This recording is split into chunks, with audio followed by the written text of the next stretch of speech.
Alright, guys. Hope you're doing well. So, everyone's been commenting on my crop photo saying, like, oh, that's not very optimized. That's not actually my farm down there. This is my automated crop farm.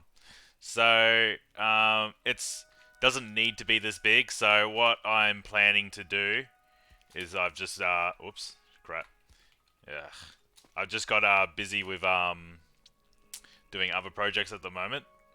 But essentially, you can make something around this size. Now, I've discovered that I don't need these walls. I put them here because I was worried that that unit will try and fall off. So I just put these here to see if they will hold them in. But they kind of make it look cool, so I'm kind of going to leave them here. Um, but essentially, I could have four of those, and it would still be pretty optimal. As long as you start each four at the corner, then it would work very well. And they all, and as long as they also all rotate in the exact same way, then you'll be pretty good. But otherwise, just put two in here. But as you can see, like it doesn't catch all the wheat, so you can see that the wheat, some of it's sitting on the ground, but it doesn't really matter. Like this is just for you to get wheat passively while you're off doing other stuff. So as you could see, just then a bunch of it fell down on that conveyor belt right there, and there's some on the other side over that side. So pretty much it's just down each side, and we just have them. There you go, they all collect up there. Now, as long as the wheat is moving, it will stay rendered in. If the wheat's just sitting on top of a crop, it will despawn. And that's pretty much it. So let's see how much I've gotten since I last collected it. So almost over 400. So pretty much a whole stack. So that's pretty good. Yeah. So this is essentially what you want to do. Just build a square like this and just send them around it. It doesn't need to be this big. Like I said, you can make it much smaller. This was more of I quite wasn't too confident in the tracking of the crop harvester. And I wasn't sure if I had it like a smaller square, he'll start trying to zip across and track really weirdly. So that's why it's this size. But you can build it how you want. But essentially, this is how you automate it. Pretty simple. Have a 2 wide square. I know everyone thinks like a 3 by 3. You can produce more wheat, blah blah blah. But the chances of the middle ones falling off the edge is 0. So that's why I do a row like this.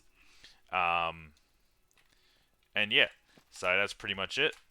Uh, just build a wooden wall. I put it out over the water just so that because like I said, I'm not very confident in his tracking, the harvester's tracking. So I put it somewhere away where he won't lock onto something and just start walking into walls. You just need one ring of conveyor belts around the center and one around the outside, and then have them meet up like I do there. Have them meet up, and then just have them go into a storage container. Now, there is one other thing I can show you. Now, this is more of an exploit than how the game's meant to be played, so it's up to your conscience. Some people like to exploit games, others don't, but look, it's not my place. Ooh. Oh, that's a good way to harvest. Didn't think about that. I'll leave that up to you. So I'll just show you. The reason I figured this out, I was actually trying to do something else, and this has just sort of happened. Alright, so just keep clicking on the conveyor belt, and I have no idea how many you can actually get to stack up, but my guess is it's quite a lot. And so they all stack up, then just grab one of your seeds, plant it, grab your water, or just have a sprinkler nearby. The reason I don't have one is because I'm not actually going to use this. This is just for demo sakes. And then water it, and then they'll all grow. One attack will get you. So that was one. I hit it once and I got 46 corn. So that's from 9.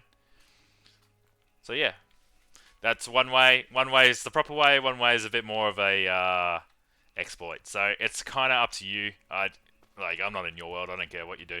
So it's kind of up to you and which one you want to use. But there's 2 options for you. So just remember this way won't work very well for actual crops. because actual crops you need to plant yourself. There's no way to get the seed to go into the crop. I've tried throwing it on there. I've tried all sorts. I mean, not throwing, dropping it on. Doesn't work. So you could build a big ring like that, exactly the same with the sprinkler, and just run around throwing all your seeds on it, and then I don't know, follow the harvester back around. But I don't think it probably will work very well. What you probably would want to do is, in that situation, make a 9x9 and make a couple different plots, and then use that as your normal seeds to get whatever you want. But essentially, you're going to want to set up a biofuel farm. So you're going to want all that wheat going into a cook pot, turning it into wheat flour, and then turning that into biofuel. And essentially, that's the purpose of the wheat. It's at this point, like, you need a lot of biofuel, so you just want to keep pumping that out. And I'm going to assume with each patch, we're going to need more and more biofuel. So that will definitely be your best option from now on.